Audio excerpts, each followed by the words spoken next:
Magandang hapon kabukid, ang pare ko tinataas ang kanyang itak siya eh. Sino ba yung bayani na tinataas ang kanyang itak? Andres Bonifacio pala yun. Ayan. Andito kami kabukid, aakyat kami sa taas. Ang aming mga kasama, ayun pa oh, sa ulihan no. Ayan. Kaya paano kami kabukid, papunta kami sa itaas. Ayan.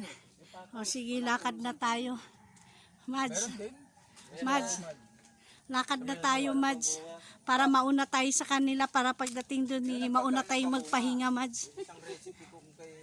Ito yung daan papunta doon sa aming kabilang area, kaya pupunta kami doon, mangunguha kami ng saging kung merong gulang, kung wala naman di okay lang kahit ano lang ang aming makikita doon na pwedeng ma-harvest kasi wala nang bagyo eh, para ma-exercising kaming paglalakad paakyat. Ayan yung kabukid puro kawayan yan, puro saging puno yan, kaya dito sa amin ano pa dito, maganda pa rito, walang ingay, walang usok ng sasakyan, walang kung ano-ano man. Kaya hinga lang ang paglalakad ko. hinga lang kaya hinto-hinto mo na, medyo hingal-hingal lang. Yan ang ating kalaban. Ano yan Mads, bulaklak yan? Maraming bulaklak dito, kahit nasa gilid ng kalsada may bulaklak. Ayan sige, una kayo, medyo hingal-hingal eh. Dahan-dahan lang ako, medyo pagod Handbrake po, Mari, baka kaya nga yung handbrake ko. Wala bang labong? Tingin ka nga. Walang labong. Tayong kawayan kasi to. Kawayan to mga kabugid baka may labong. Manguha tayo ng labong. Ayan, muna na sila kabukid at ako na kabukid, hingal-hingal na. Ayan kabukid, dito na kami. Medyo hingal-hingal lang. Ay, Nay! Sige po Nay, sige po. Si Nanay Irene yan kabukid, at saka yung kanyang anak, tapos si Tatay Sinsyo. Aking mga kapitbahay yan dito kabukid. Hello daw, sabi ni Nanay, magandang hapon daw sa inyong lahat kabukid. Hoy, binibigyan kang tinapay, kunin mo. Sabihin mo, Tito, salamat po. Anak ni Nanay Irene yun kabukid. Medyo hingal-hingal lang ako. Andun pala si Kaya kabukid, andito na kami kabukid. Ayan. Medyo hingal-hingal lang ng unti kabukid, pero malapit na kami. Nanay!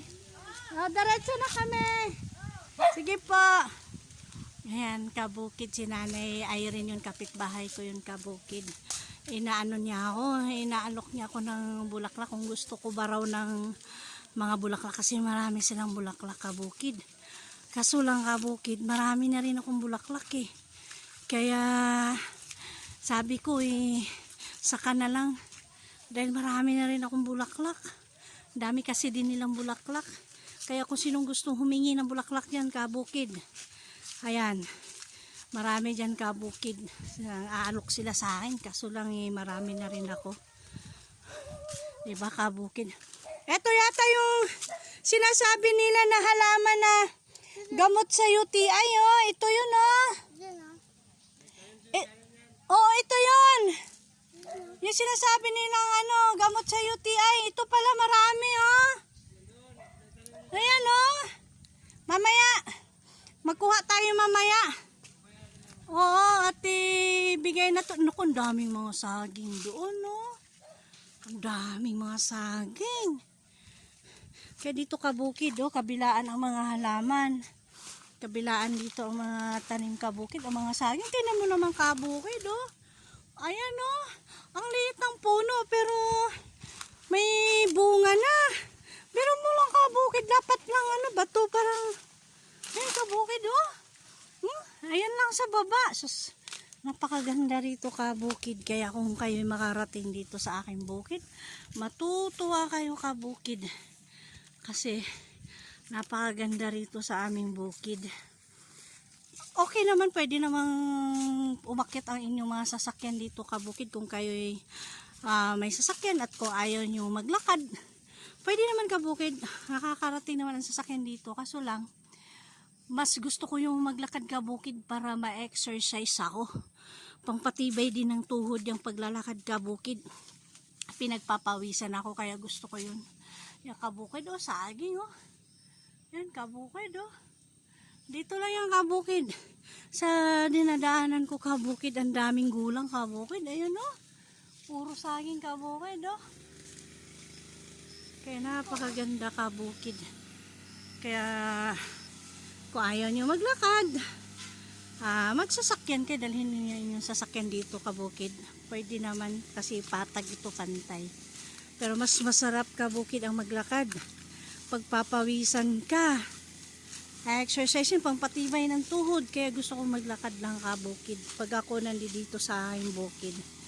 Kaya grabe ang damo nung lote ng aking pinsan Ayan ang may-ari niyang kamuting kahuyan yan kabukid, ay aking pinsan ko yan. Nasa sila nakatira, Quezon City.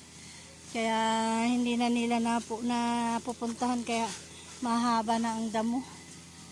Kaya ganun yung kabukid. Kapitbahay ko dito kabukid, sila, nag-trim ng damo. Kaya, ayan kabukid nagsasobrang lakas ng hangin at saka ulan kabukid, nagkatumbahan ng aming saging. Pero ito kabukid pwede na to kasi gulang na gulang na siya, kaya pwede na yan siya pwede na yang ilaga kasi gulang na. Pero yung iba kabukid, sayang, kulang pa sa gulang ito dahil sa bagyong dahil sa bagyong ito. Gulang na ba to? Hindi, pwede tong balatan ka Chip. Hindi, balatan tapos yung rin tapos sasabawan ng gata, kakang gata. Ay, yung pinapakro. Pakro, yun. Sayang, ang haba pa naman. Yan, pwede na yan. Pero yung isa dun, gulang na yun Sayang Ayan ang hindi pwede, murang-mura pa. Ay, sayang kabukid laki-laking buhi.